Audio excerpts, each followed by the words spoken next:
Hello. In this review, we'll be talking about the American fighter bomber F-111. At the time, it was the most expensive project for developing a new multi-role aircraft, designed to combine the functions of a fighter, bomber, and attack aircraft. Its development was costly, led to serious conflicts between the U.S. Navy, Air Force, and the Pentagon, and ultimately introduced the world to the first variable sweep-wing aircraft, a concept that influenced not only U.S. aviation, but also Soviet aircraft design. In this video, I'll cover the history of the F-111's development, why it was such a challenging project, and how it ultimately paved the way for the legendary F-14 Tomcat, and the capabilities of the F-111 and its various modifications. Before we begin, don't forget to subscribe to the channel and hit the like button. It helps improve our content. Let's burn. The story of the F-111 began in the late 1950s, when both the U.S. Air Force and the U.S. Navy were looking for new aircraft. However, their requirements were quite different. By that time, a fighter bomber like the F-105 Thunderchief and an interceptor F-106 Delta Dart had already been developed, but they didn't fully match the F designation in their names, just like the F-111 later would. In 1958, the U.S. Air Force announced its need for a new aircraft to surpass the F-105. It had to fly at supersonic speeds of around Mach 2, cover long distances without refueling, carry a nuclear bomb weighing up to 1,000 kilograms, allowing it to penetrate deep into Soviet territory during a nuclear conflict, operate at a maximum altitude of 18,000 meters, take off and land on short runways.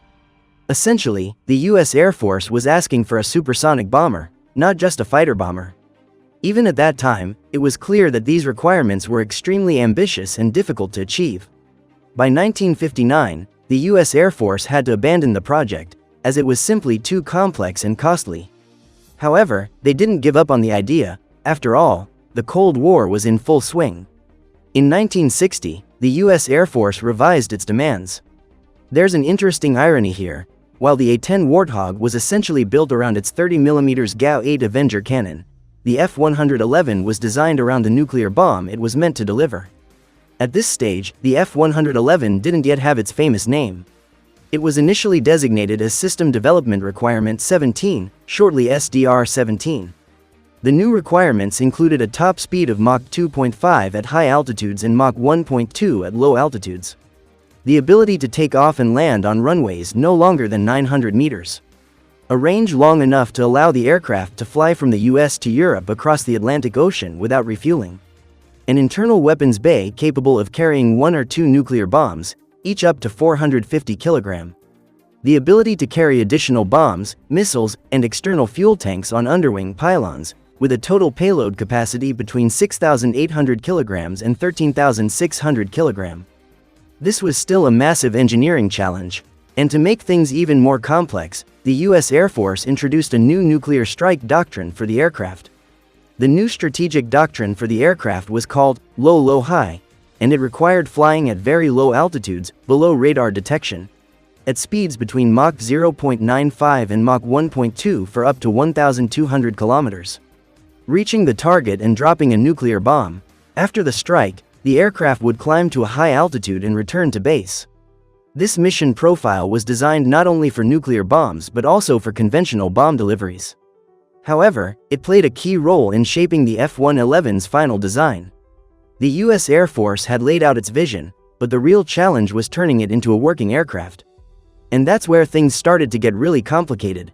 Around the same time, the U.S. Navy also identified the need for a new interceptor, one designed specifically to counter Soviet bombers before they could launch their anti-ship missiles over the ocean. At that point, the F-4 Phantom II was already in service, but the Navy wanted an aircraft with longer endurance and range, the ability to operate from aircraft carriers, meaning it had to meet size and weight restrictions, a crew of 2, placing the pilot and weapons systems officer side by side, a primary focus on air-to-air missiles rather than bombs. Clearly, this Navy project had little in common with the USAF's bomber-focused aircraft. These were two completely different aircraft concepts, with distinct roles and operational environments. This is where fate and Robert McNamara, the newly appointed U.S. Secretary of Defense in 1961, took an unexpected turn. McNamara was known for his cost-cutting mindset and belief in standardization across military branches. He wanted to streamline development and save money by forcing the U.S. Air Force and U.S. Navy to cooperate on a single aircraft design. After reviewing both projects, McNamara made a bold decision. He saw that both aircraft had similar crew sizes, required long range, and had comparable takeoff and landing requirements. He ignored the fundamental differences in their missions, believing they could share the same basic airframe. He merged the two projects into a single program called TFX. McNamara ordered the USAF and USN to work together to refine their requirements and create a common set of specifications. The USAF and USN reluctantly collaborated, but their final requirement lists showed major differences in takeoff weight, internal fuel capacity, use of external fuel tanks, maximum speed at low altitudes, mission radius for the low-low-high nuclear strike doctrine. Since they couldn't agree, McNamara forced a compromise, averaging out their specifications into a single set of values. One thing was clear: the aircraft needed two engines. It had to feature variable sweep wings for optimal performance at different speeds and altitudes. The carrier-based version for the U.S. Navy would need shorter fuselage and longer wings to accommodate carrier operations. With that, McNamara designated the Air Force version as the F-111A and the Navy version as the F-111B. Later that year, a competition was announced to develop both versions of the F-111.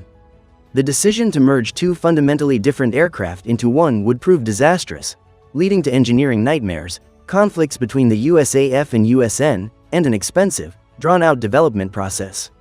This decision not only shaped the fate of the F-111, but also had lasting consequences for the U.S. Navy, ultimately leading to the development of the F-14 Tomcat. Why was McNamara such a big problem for this project? One of Robert McNamara's biggest demands for the TFX program was maximum standardization between the Air Force and Navy versions.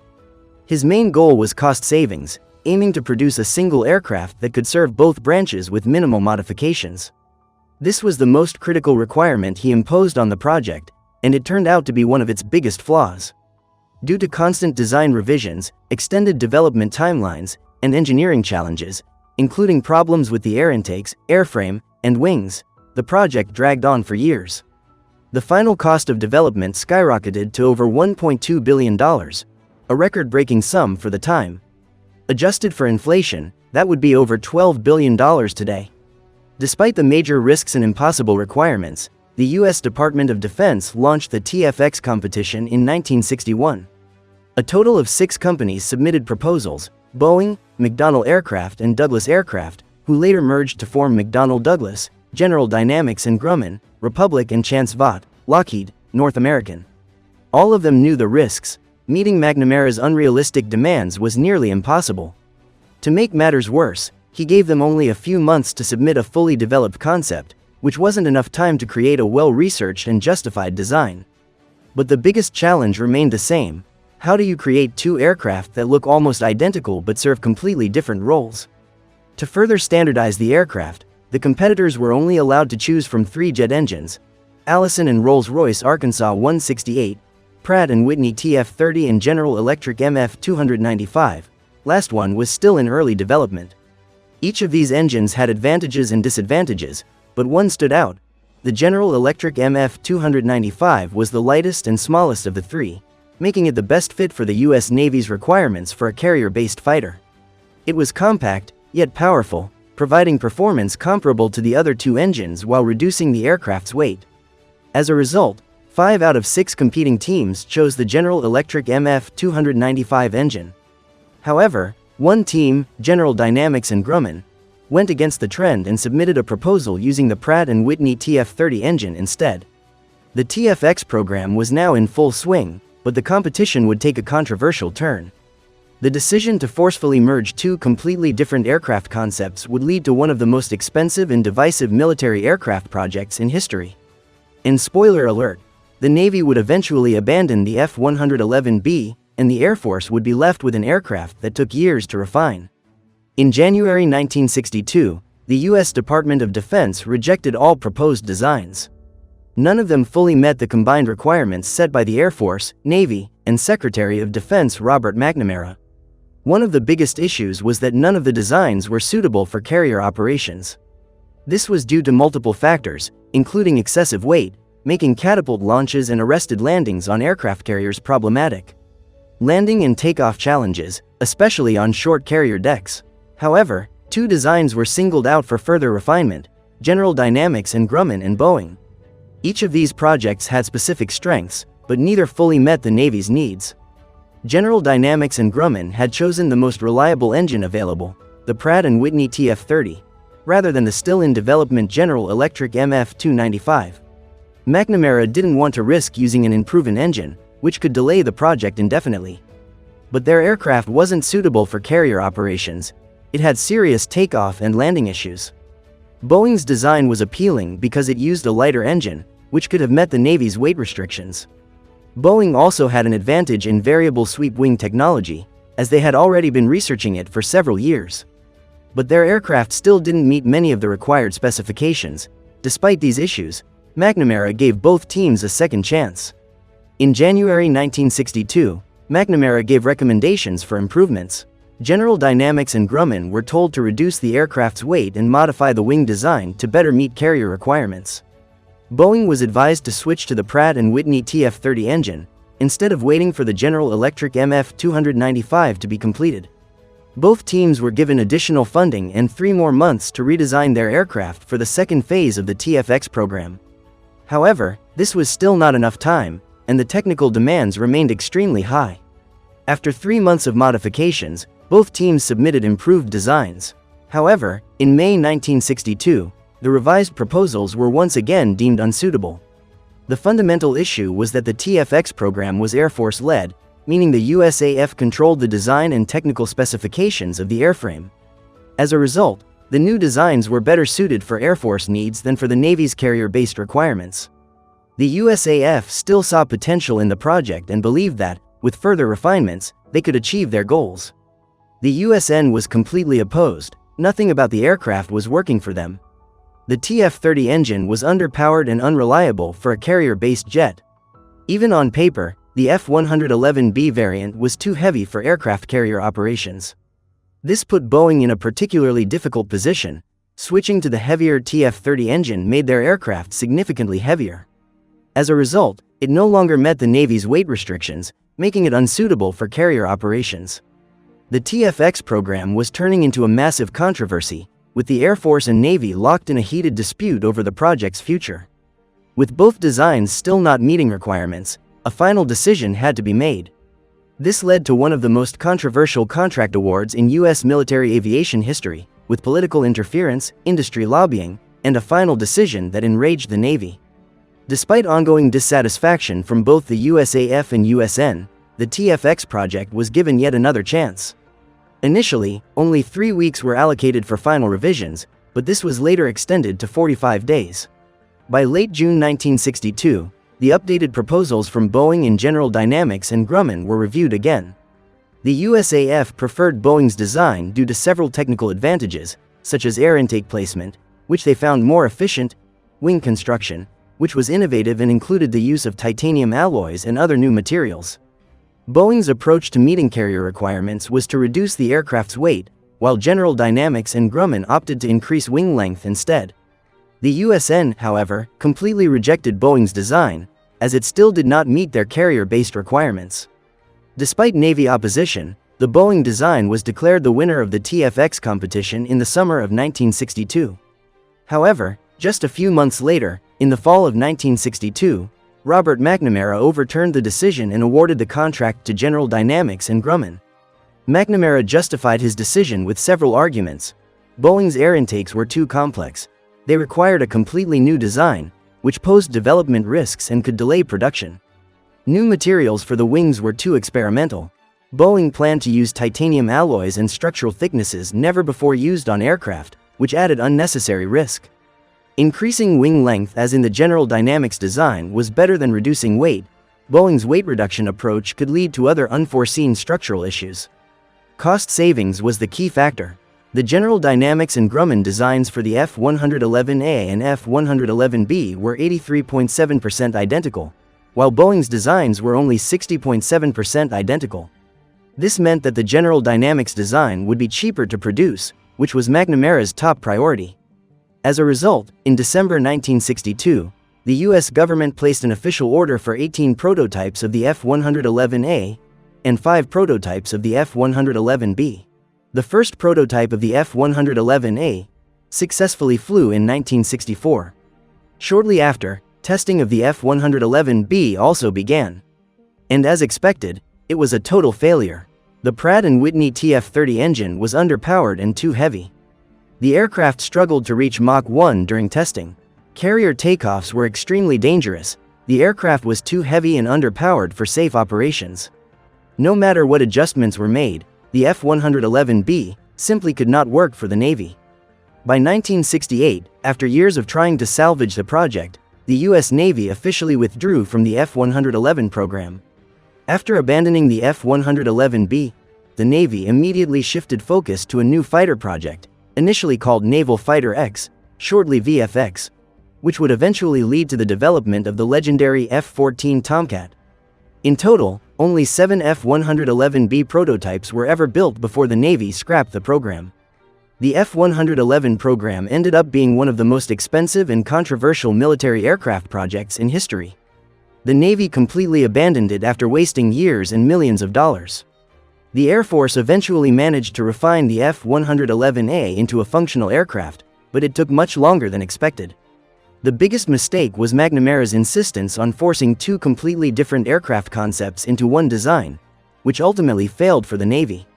Despite the troubled development, testing of the F-111A was largely successful, and by 1967, mass production began. That same year, the US Air Force officially adopted the aircraft into service. A total of 562 F-111 aircraft were produced, spanning various modifications. Australia showed interest in the aircraft as early as 1964 and placed an order with the US. The F-111C variant was delivered to the Royal Australian Air Force starting in 1973. I'll go into detail about the modifications of each version later. In 1968, 6 F-111A aircraft were sent to Vietnam, primarily for use as bombers. However, the first versions performed terribly. 3 out of 6 aircraft were lost, along with several pilots and weapons officers. As a result, the remaining aircraft were recalled to the US, where urgent modifications and improvements were made. The F-111 returned to Vietnam in 1972 and performed much better during its second deployment. In 1986, F-111s were used in the US bombing of Libya as part of Operation El Dorado Canyon. In 1991, the F-111F variant was one of the most actively used aircraft during Operation Desert Storm, conducting day and night bombing raids against Iraqi positions. Over 100 F-111F aircraft participated in the Gulf War, where they proved to be highly effective. In 1967, an F-111 made history by crossing the Atlantic Ocean without refueling, a major milestone for this type of aircraft. Production ended in 1976, and the US Air Force retired the F-111 in 1996. Only after retirement did the F-111 receive the nickname Aardvark. Many wondered why it wasn't given this name earlier. The Royal Australian Air Force kept the F-111 in service until 2010, making Australia the last operator of the aircraft. By the early 1970s, the cost of one F-111 was around $5 million. With the introduction of the B-1 Lancer, the need for the F-111 declined. Although it was still used effectively in Desert Storm, it was clear that the US Air Force no longer relied on it as heavily as they initially planned. The F-111 remained a troubled aircraft, constantly improved but eventually replaced, a common fate for many ambitious military projects. That was the history of the F-111. Now, let's take a detailed look at its capabilities and technical specifications. One of the most distinctive features of the F-111 was its elongated nose section, which made it easily recognizable compared to other aircraft. Its length is 22.4 meters, height 5.22 meters, variable sweep wings with sweep angle from 16 degrees to 72.5 degrees. Wingspan, depending on sweep angle, from 9.74 meters to 19.3 meters. Empty weight is 21,393 kilogram. Maximum takeoff weight is 44,829 kg. It's got 2 Pratt & Whitney TF-30P3 turbofan engines with afterburners. Dry thrust is 5,443 kg force per engine. Afterburner thrust is 8,391 kg force per engine. F-111 got triple plow 1 intakes, mounted on the fuselage sides. These intakes were controversial during development and continued to cause issues in operational service. They were later replaced with an improved version. Maximum altitude, 18,290 meters. Top speeds, 1.2 Mach, approximately 1,470 km per hour at low altitude, and 2.2 Mach, approximately 2,700 km per hour at high altitude. Internal fuel capacity is 14,738 kg. It can use external fuel tanks which contain 2,270 liters of fuel. Maximum range, 4,280 km. Takeoff distance is 950 meters and landing distance is 915 meters. The F-111's cockpit was designed to accommodate the pilot and weapons systems officer side by side. Pilot is on the left seat and weapons officer is on the right seat. Instead of traditional ejection seats, the F-111 featured a fully ejectable cockpit capsule. This capsule was equipped with a parachute for descent, an inflatable shock-absorbing airbag for landing, buoyancy features for water landings. The idea was to improve crew survival, especially in overwater ejections. However, in practice, the system was extremely unreliable and often deadly. The ejection system had design flaws, leading to multiple fatal accidents. Many F-111 pilots believed the system was just as dangerous as crashing the aircraft itself. One common sentiment among pilots: you could either crash in the plane or just as easily die while ejecting. While the F-111 introduced innovative features, including variable sweep wings and a unique ejection capsule, it remained a problematic aircraft throughout its service. One of the F-111's most groundbreaking features was its ability to fly at extremely low altitudes, following the terrain at high speeds. To achieve this, it was equipped with the APQ-110 terrain following radar. Automatically detected terrain changes and adjusted altitude accordingly, allowed the aircraft to fly at altitudes below 100 meters above the ground or treetops. Prevented pilot overload. At such speeds, human reaction time was too slow to manually adjust altitude in response to sudden terrain changes. The pilot could turn left or right, but the TFR system controlled vertical movement to avoid crashes. This made the F-111 one of the first aircraft capable of true nap of the Earth flight, making it harder for enemy radar to detect and track. In addition to the TFR system, the F-111 was equipped with the APQ-113 radar, used for target detection and weapon guidance. Both radar systems had their antennas housed in the aircraft's extended nose section. The base version of the F-111 was outfitted with the Mark I avionics suite, which allowed for all weather operations, day and night, automatic flight adjustments based on mission parameters. The F-111 was not designed for dogfighting. It lacked maneuverability and couldn't handle high G-forces well. However, it compensated with exceptional range and a massive payload capacity. The F-111 could carry a wide variety of bombs and missiles, making it a highly versatile strike aircraft. The F-111 was built to carry a massive payload, with multiple hardpoints for weapons and fuel tanks. 2 hardpoints under each wing, 4 in total, 2 internal weapons base stations. Each hardpoint could carry up to 2,265 kilograms of ordnance or external fuel tanks. Internal weapons bay could be used for 2 bombs, including nuclear weapons, missiles, an internal fuel tank. An M61 Vulcan 20mm cannon module can be used. The Vulcan cannon had a 2084 round ammo capacity, but it was almost never installed, as the internal bay was more useful for bombs, such as B-43, B-57, and B-61 nuclear bombs and Mk-117 and M-118 unguided bombs. On-wing hardpoints could be used Mark 80 series bombs, GBU-58 guided bombs, air-to-ground missiles AGM-65 Maverick, AGM-142 Popeye, anti-ship missile AGM-84 Harpoon, anti-radar missile AGM-88 Harm. And for self-defense could be used air-to-air missile AIM-9 Sidewinder. The F-111 could carry up to 24 bombs in a single mission, making it an exceptional strike aircraft. However, its poor maneuverability made it vulnerable in dogfights. The Sidewinder missile was carried for self-defense, but the F-111 was not designed for air combat. The F-111 was originally designed for nuclear strikes, but it never had to drop a nuclear bomb in combat. The low-low-high nuclear strike mission was never executed in real-world operations. The F-111C fighter-bomber variant was specifically created for the Royal Australian Air Force. Australia was looking for a replacement for its aging English electric Canberra bomber and considered the F-111 a suitable alternative. In 1964, they proposed to the United States the development of a customized version of the aircraft. This version was somewhat of a hybrid between the F-111A and F-111B.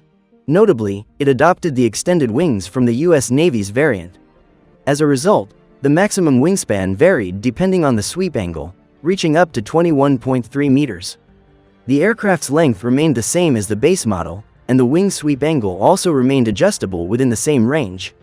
A total of 24 aircraft were produced for Australia in this modification, and an additional 4 F-111A units were converted to F-111C in the United States. In total, Australia had 28 of these aircraft.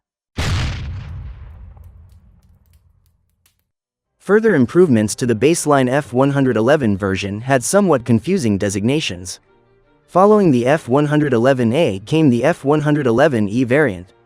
This version retained the Pratt & Whitney TF-30P3 engine and Mark I avionics from the base model but was equipped with significantly improved triple-plow 2 air intakes. Later, in the early 1990s, this variant received an upgraded Pratt & Whitney TF-30P109 engine.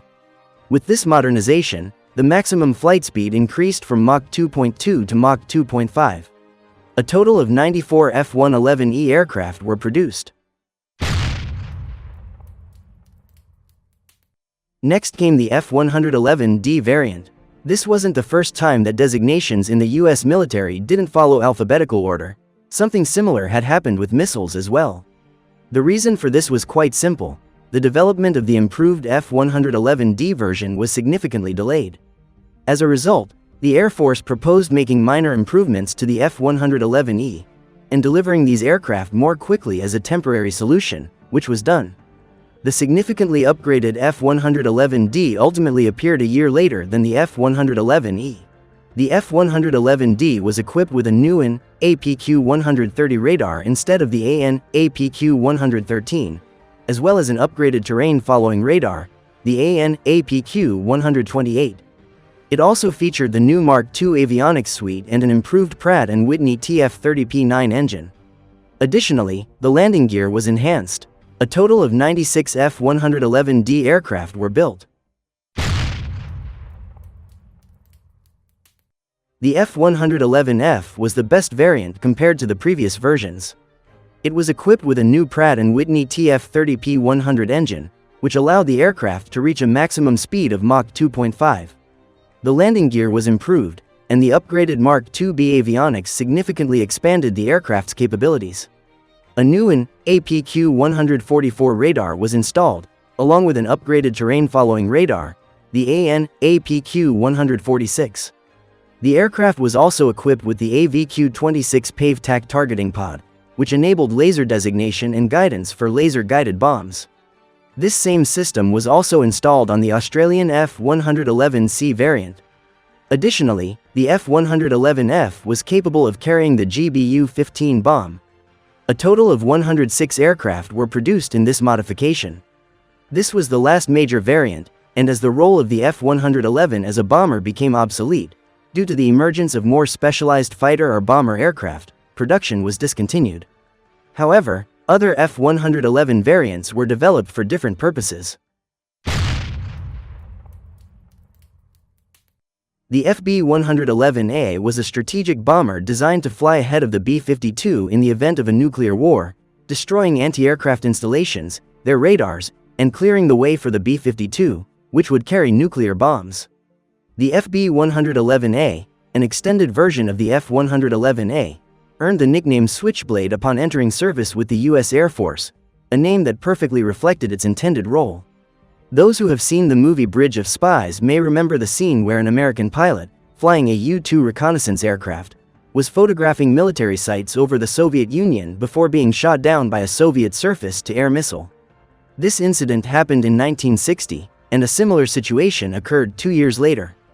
These events demonstrated that Soviet air defense missiles could successfully shoot down both high-altitude reconnaissance aircraft and slow-moving bombers like the B-52. At the time, the US also had the B-58 Hustler bomber, but it was not suitable for the same missions as the B-52. During the 1960s, efforts were underway to develop a bomber that combined the speed of the B-58 Hustler with the capabilities of the B-52 Stratofortress. This would eventually become the B-1 Lancer. However, since the B-1 would not be ready for service until much later, the US Air Force needed an interim solution between the B-52 and the B-1 by the late 1960s and early 1970s. As a result, it was proposed to modify the F-111A to fulfill this role. To achieve this, the FB-111A was equipped with larger wings compared to the base version, increasing the maximum wingspan to 21.33 meters. This modification also allowed for additional fuel storage, extending the aircraft's range. The FB-111A was powered by the Pratt & Whitney TF-30P7 engine and featured Mark II-B avionics and triple-plow 2 air intakes. It was the heaviest of all F-111 variants, with a ferry range of 6,482 kilometers. In a nuclear strike mission, it could travel over 2,000 kilometers with a nuclear bomb, 1,000 kilometers to the target and 1,000 kilometers back. The aircraft could carry 2 nuclear bombs in its internal weapons bay. A total of 76 FB-111A Switchblade aircraft were produced. They were gradually phased out with the introduction of the B-1 Lancer. There was an attempt to develop an even more advanced version, but it became unnecessary once the Lancer entered service. And one more version worth mentioning, the EF-111A Raven. Development of this aircraft began in the mid-1970s, with the goal of creating an electronic warfare aircraft.